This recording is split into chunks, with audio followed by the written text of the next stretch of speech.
In the small town of Lakehaven, 17-year-old Adam Morris disappeared without a trace after the prom, leaving his family and friends grasping for answers. The image of Adam in his crisp suit, smiling under the disco lights, would become the last memory anyone had of him. The joyous celebration of youth faded into a nightmare of unanswered questions by the next morning. For 22 years, Adam's fate remained a chilling enigma. Rumors swirled and hope waned, even as those who loved him refused to let his memory die. Then one day, decades later, a startling discovery would crack open the case. It wasn't a witness or a confession that finally shone a light on the truth, it was a grainy satellite photograph from high above. A hidden shape lurking beneath the surface of a dark, still lake, a shape unmistakably like a car. After more than 2 decades of silence, the deep waters of Lakehaven were about to give up their secret. Adam Morris was riding high on the excitement of the night. The gymnasium was decked out in gold and white streamers, the Lakehaven High Tigers mascot banner hanging proudly above the stage. Adam, dressed in a sharp black suit with a blue corsage on his lapel, had spent the evening dancing with friends and posing for pictures. He wasn't the king of the prom, nor the star athlete, he was an ordinary kid with a big smile and an easygoing charm. He joked around in the photo booth, shared a slow dance with a girl he'd had a crush on all year, and shouted the lyrics of the final song with his arms slung around his best friend's neck. It was a night of fleeting magic, one that seniors would remember as the capstone of their high school days. For Adam, those joyful moments would soon become frozen in time. At around 11:45 p.m., as the custodian started to flicker the gym lights to signal the end of the dance, Adam gathered his jacket and car keys. His best friend, Josh Taylor, caught up to him at the exit, the two exchanging a quick hug. "See you at the lake?" Josh asked, referring to an informal after-prom bonfire some classmates had organized by Lakehaven's shore. Adam flashed a grin and replied, "Yeah, I'll be right behind you. Just need to drop something off at home first." It was a little white lie. In truth, Adam wanted a few solitary minutes to clear his head. The night had been wonderful, almost overwhelming, and he craved a quiet drive with the windows down to savor it. Josh didn't think much of it, slapping his shoulder before heading off with a group of others to the lakeside party. Adam strolled across the nearly empty school parking lot toward his pride and joy, a 1998 midnight blue Honda Civic he'd washed and waxed just that afternoon. The engine roared to life and he pulled out, giving one last wave to a cluster of friends by the school's front steps. The road ahead was dimly lit and winding, a 2-lane country highway that led toward Lakehaven's outskirts. As he drove, the beats of his favorite rock CD thumped softly from the speakers. The air was warm and thick with the scent of pine and lingering smoke from distant barbecues. Adam felt peaceful. This was supposed to be a night of celebration, the threshold of the future he'd been dreaming about. He was heading toward the lake, where laughter and campfire smoke waited to crown the night, but something in the darkness had other plans. Somewhere along the lonely stretch of Lakeshore Road, the blue Civic's taillights disappeared into the night. Whether it was the sudden dart of a deer, a moment of inattention, or just cruel fate, no one saw exactly what happened. Adam's car never arrived at the bonfire by the lake. The crackling fire and chatter of classmates carried on past midnight, with friends initially assuming he'd changed his mind or gotten delayed. It wasn't until the embers died down in the early hours that a quiet unease set in among a few of them. Adam was nowhere to be found. Unbeknownst to anyone, just off that winding road, beneath the calm black surface of Lakehaven's waters, a secret was already sinking out of sight. And on that starlit night, Adam Morris slipped away, as if swallowed by the darkness itself. Sunlight crept over Lakehaven the next morning, but Adam's bedroom remained dark and empty. His mother, Elaine Morris, knocked softly on his door around 7 a.m., expecting to find her son burrowed under the covers after a late night. When silence answered, a pinprick of worry stirred in her chest. Adam was usually up early, even after big events. Opening the door, Elaine found his bed still neatly made, untouched. Her heart began to hammer. She checked the garage, his Honda was not there. Perhaps he'd slept over at a friend's after the bonfire. Clutching at that hope, Elaine dialed his cell phone, but it rang through with no answer. By 8 a.m., she was calling his friends one by one, voice trembling, trying to keep panic at bay. None had seen Adam since the prom across town. Josh Taylor woke to a flurry of concerned texts and missed calls. The news hit him like a bucket of ice water. Adam hadn't come home. Still groggy, Josh replayed last night in his mind, Adam leaving the gym parking lot, that promised to meet at the lake. Guilt gnawed at him. Why hadn't he noticed Adam never showed up at the bonfire? In the haze of music and laughter, Josh assumed Adam decided against coming. Now he felt a rising dread. He jumped into his car and retraced the path from school to the lakeside where the after-party had been. With every mile, he scanned the ditches and tree lines, praying to spot the blue Civic pulled over with a flat tire or anything at all. But the road was empty, peaceful even, betraying no sign of last night's mystery. By mid-morning, Elaine had alerted the police a missing person report was filed, though at first officers wondered if Adam, on the cusp of adulthood, might have just taken off for a day or two. It happened in small towns, seniors pulling pranks or sneaking to the city for post-prom adventures. But those who knew Adam insisted he wasn't like that. He was responsible, close to his family, excited about starting community college in the fall. For him to vanish without a word was completely out of character. Police units and local volunteers began scouring Adam's known routes. They drove slowly along Lakeshore Road, windows down, calling his name into the warm spring air. Some combed the wooded shoulders on foot for any fresh skid marks, broken glass, or disturbed brush. But there was nothing, no screech marks on the asphalt, no shards of headlight on the gravel shoulder. It was as if his car had simply evaporated into the night that afternoon. A few officers stopped by the clearing by the lake where the teens had held their bonfire. Ashes from the fire still smoldered in a blackened pit, and empty soda cans glinted in the daylight. The lake's waters gently lapped at the shore, undisturbed and silent. One deputy waited a few feet in, peering into the shallows for any sign of tire tracks leading into the water. The lake bed was muddy and the water murky. He saw nothing that caught his eye. In that moment, Lake Haven's tranquil lake gave away no secrets. As the sun began to dip that day with still no sign of Adam or his car, a heavy pall settled over the town. Elaine stood on her porch at twilight, arms wrapped around herself, gazing down the road for headlights that never came.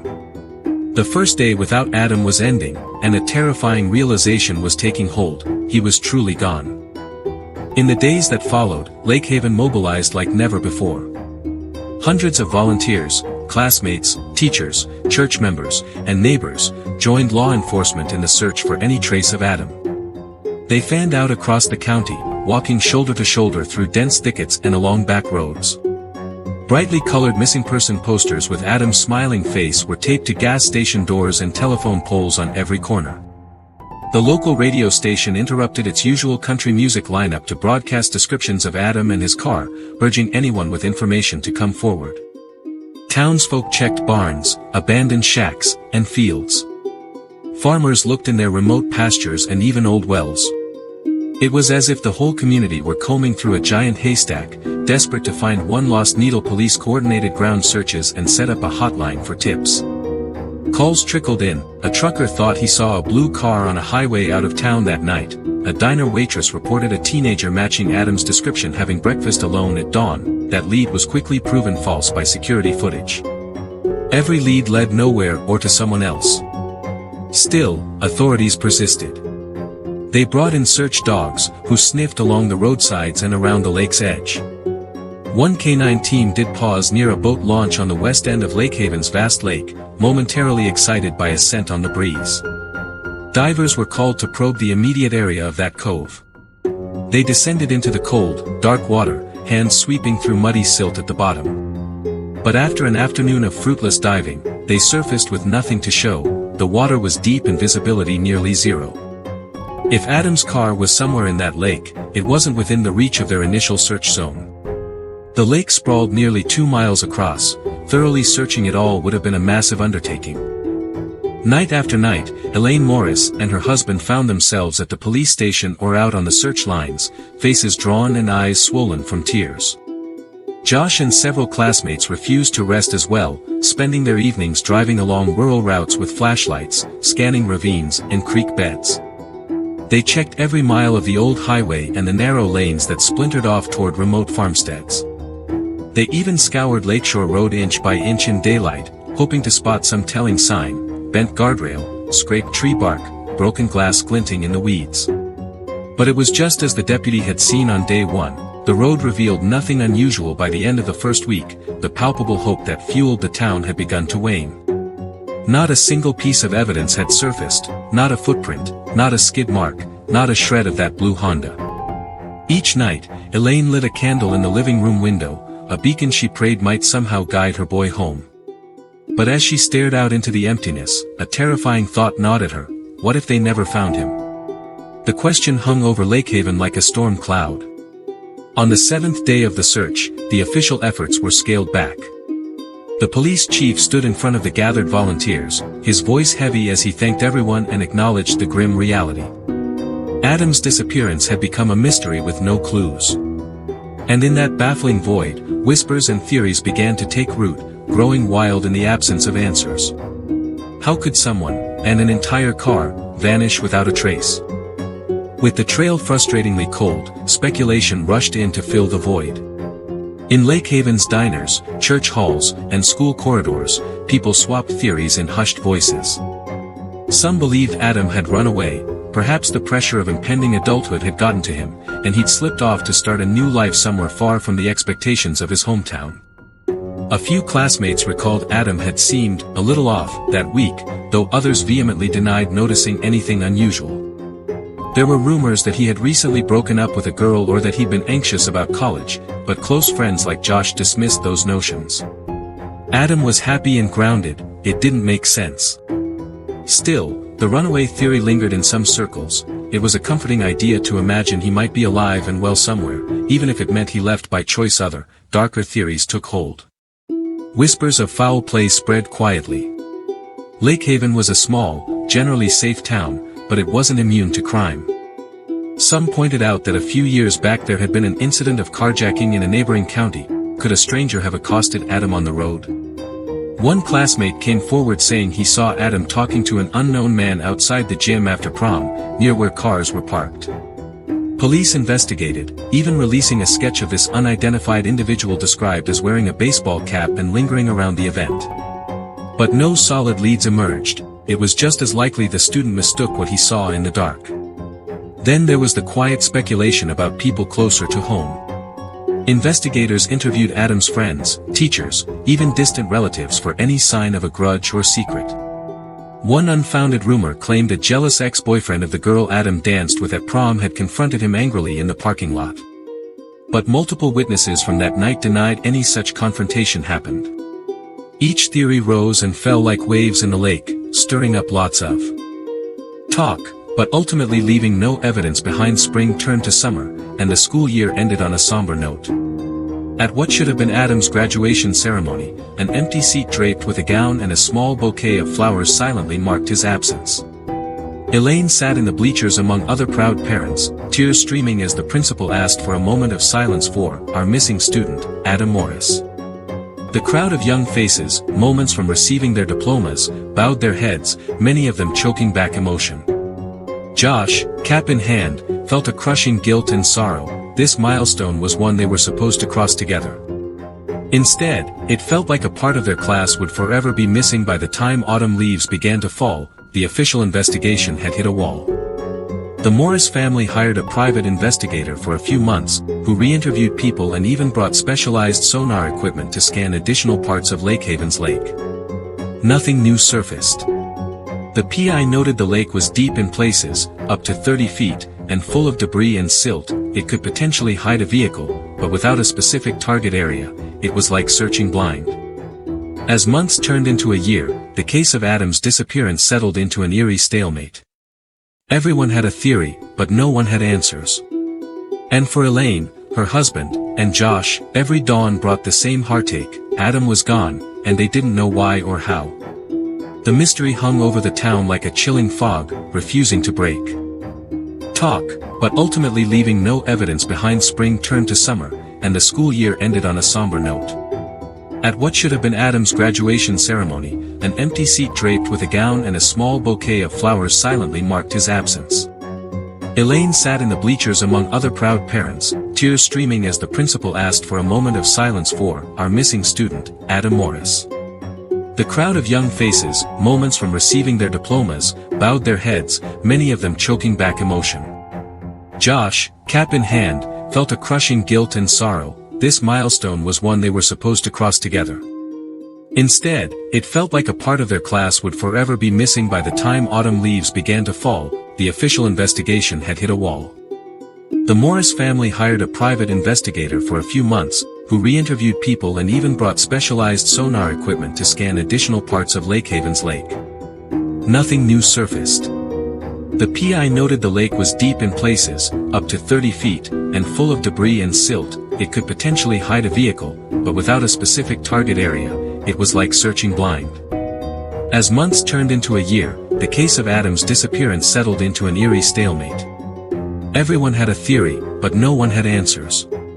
And for Elaine, her husband, and Josh, every dawn brought the same heartache. Adam was gone, and they didn't know why or how. The mystery hung over the town like a chilling fog, refusing to break. The mystery of Adam's disappearance gradually became a painful fixture of life in Lakehaven. As the first year passed and then the second, the search shifted from active to a slow, enduring vigil. Elaine kept Adam's room exactly as he'd left it, football trophies on the shelf, a poster of his favorite rock band above the desk, and a calendar still turned to May 2000. Every evening, she continued to light a candle in the window. It burned like a tiny beacon in the night, a symbol of hope that refused to die. Neighbors would walk by and see that lone candle and feel a lump in their throats, reminded that Adam was still out there somewhere, and Elaine was still waiting. Josh tried to move forward with life, but the weight of that night never left him. He left Lakehaven for college a couple of hours away, carrying Adam's memory like a shadow. On quiet nights in his dorm, Josh would lie awake replaying every moment of prom in his head, agonizing over what he could have done differently. If only he had driven home alongside Adam, if only he had insisted they carpool to the lake, maybe things would be different. He stayed in touch with Elaine, especially during the anniversaries of Adam's disappearance, often returning home to join her in lighting a candle and swapping stories about Adam's high school antics. Those small acts were the only way they knew to keep his spirit alive.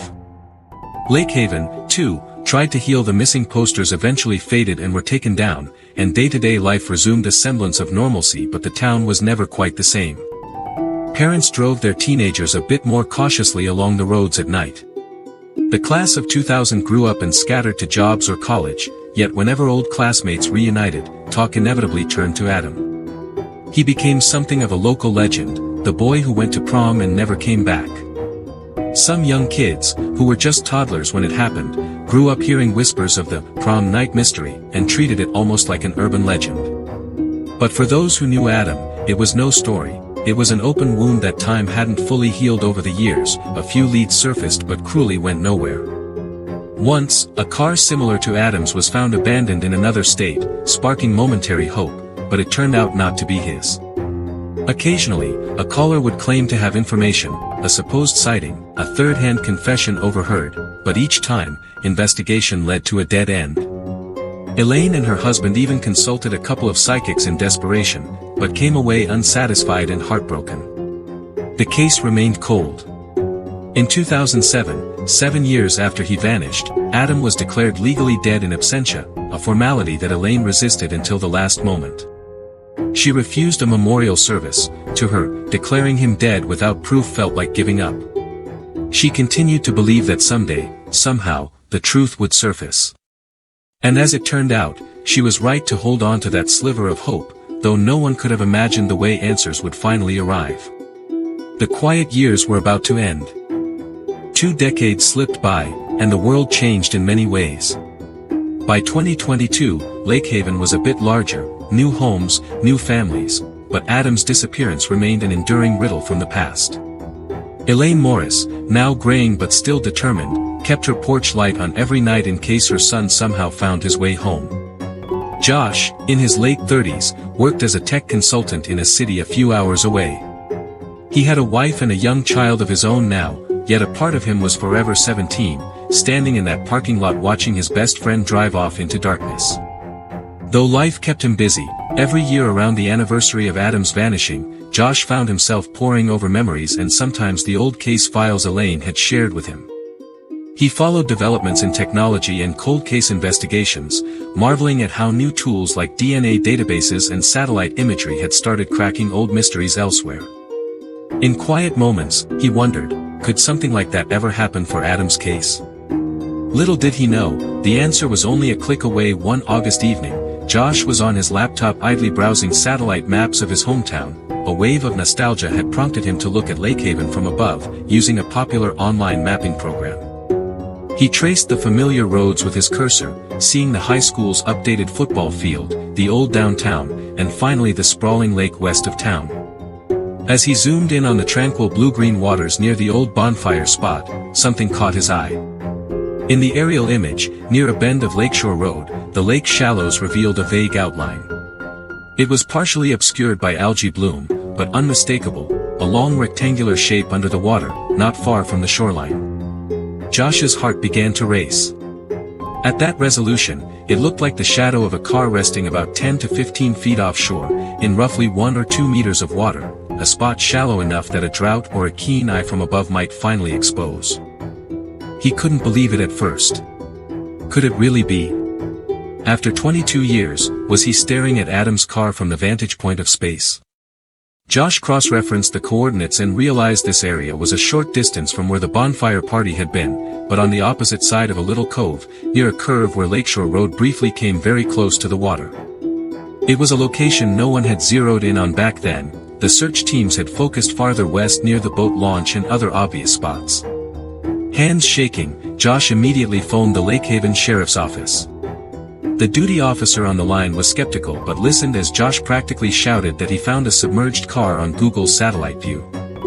To his credit, the officer pulled up the same imagery on his own computer while they were on the phone. After a few seconds of silence, the officer muttered in astonishment, "Well, I'll be.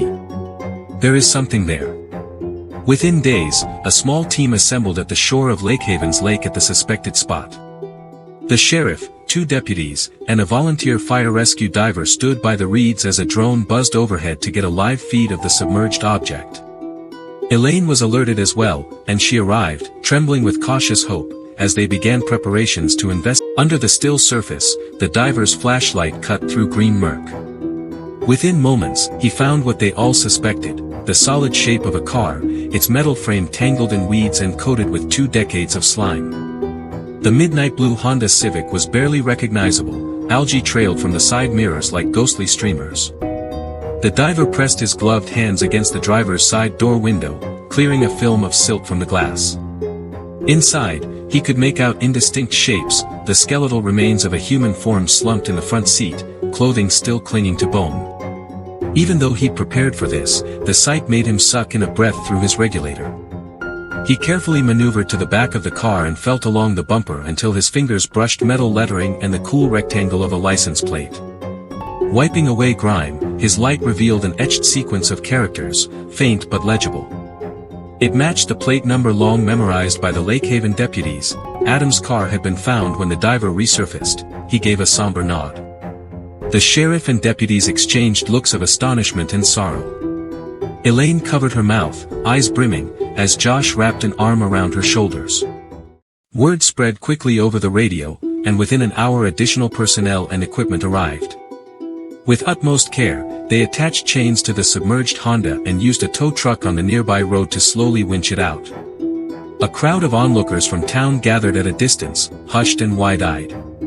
At long last, the lake yielded its secret. As the car broke the surface, a cascade of lake water and mud streamed from its doors and shattered windshield. The vehicle's once shiny blue paint was now mottled and rusted. It was a heartbreaking sight, but also a moment of closure that had been denied for so many years. Once on solid ground, investigators delicately opened the driver's door. Inside, the remains of Adam Morris were evident.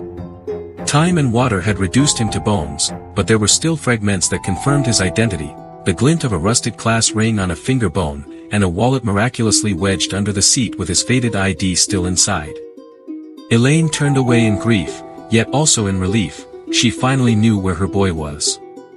As the coroner's team took over, the sheriff placed a gentle hand on Elaine's back. "I'm so sorry," he whispered, voice cracking. Josh stood by, tears in his eyes, realizing that the mystery that haunted their youth had at last been solved. Adam had never left Lake Haven at all.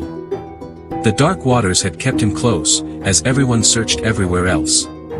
The question of where Adam was had been answered, but another remained: how had this tragedy happened, and why here, unnoticed for so long? Those answers, too, would soon come to light. In the weeks that followed, forensic experts and accident investigators examined the recovered car for clues about that fateful night. The evidence painted a picture consistent with a tragic accident. The Honda's front bumper and undercarriage showed signs of impact, likely from hitting the embankment and rocks underwater. Its transmission was still in drive, and the headlight switch was found in the on position, suggesting Adam had been driving normally when the car went off the road. There were no indications of foul play, no second set of remains, no bullet holes, no signs of defensive damage. All signs pointed to a single-car accident. Investigators believe that as Adam rounded that curve by the cove, he may have been momentarily distracted or perhaps unfamiliar with how sharply the road bent. Without a guardrail or reflectors back then, a slight misjudgment could have sent him veering off the pavement. Skid marks might have been minimal on the grass and dirt, and any that existed likely washed away in the spring rains. It appeared that Adam's car had careened off the road and slid down the bank into the lake, nose first. The windows were found partially open, perhaps Adam had them down to enjoy the night air, which tragically hastened the car's sinking. The car plunged into about 15 feet of water, far enough from shore that it quickly became submerged. In the dark of that night, with the prom party noise echoing across the lake, no one heard the splash. The soft lakebed mud enveloped the vehicle, hiding it from view. By the time searchers came by the next day, the lake looked as placid as ever. The cove where he went in was just beyond the initial search area, a cruel twist of fate and geography. Had the search teams extended just a bit further, had the technology been a bit better, they might have found him then. But in 2000, Lake Haven didn't have the sophisticated sonar or high-resolution satellite imaging that exists today. For 22 years, Adam's fate lay quietly beneath murky water while those above could only wonder. For Elaine and Josh, the confirmation of what happened brought a bittersweet relief. The worst had happened long ago, but at least now they understood it. Elaine often thought about that curve on Lakeshore Road, how many times she had driven past it over the years without realizing her son was so close.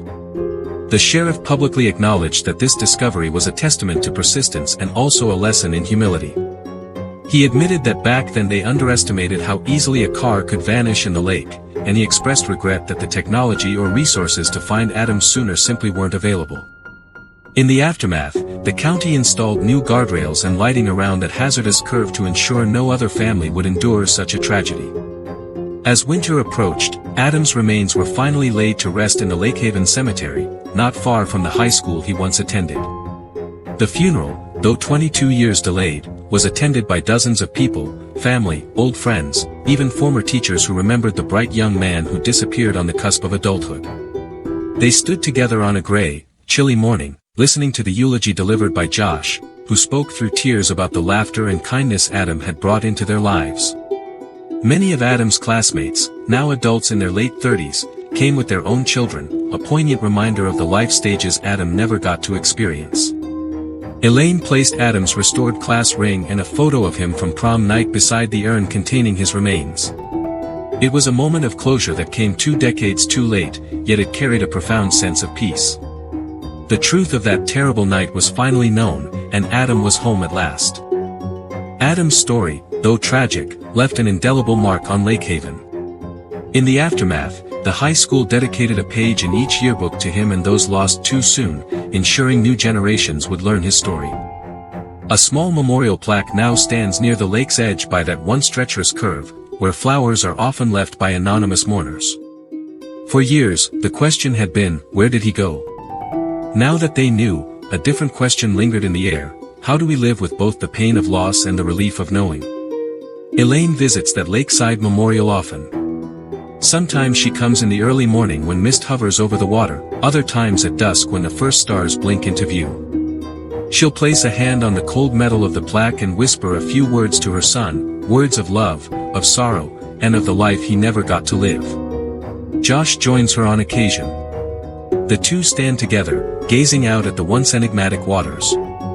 There's a sadness, yes, but also a sense of peace between them. The guilt that Josh carried for so long has been tempered by the truth. He knows now that Adam's fate was sealed by misfortune, not by anyone's failings.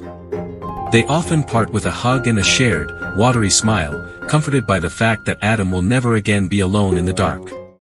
On clear nights, Lake Haven's waters reflect the moon and stars like a mirror. It's strange to think that for over 20 years, those same stars shone down on a secret hidden just below the surface. The image of that shadowy car in a satellite photo captured the world's attention for a moment, a haunting reminder of how thin the line can be between disappearance and discovery. How many other truths lie quietly in darkness, waiting for light to find them? Adam's story offers a bittersweet answer, that even after decades of uncertainty, answers can emerge from the most unexpected places. And while knowing the truth can never fully erase the pain, it can shine a light on the darkness that people carry in their hearts. In the end, Lake Haven will always remember the boy who vanished after prom. The laughter he shared, the dreams he left behind, and the lesson his story imparted, to hold our loved ones close, for life can change in an instant. As the seasons continue to turn in the little town, the hallways of the high school occasionally echo with the tale, seniors telling newcomers about the mystery that was solved by a satellite image. And on the lake, when the evening is calm and the world falls quiet, one can almost imagine the faint echo of a youthful voice on the breeze, carried across the water. It's as if Adam is finally saying goodbye, a gentle presence in the place that kept him, watching over those who remember him. His story, though born from tragedy, endures as a testament to love, loss, and the unwavering pursuit of truth.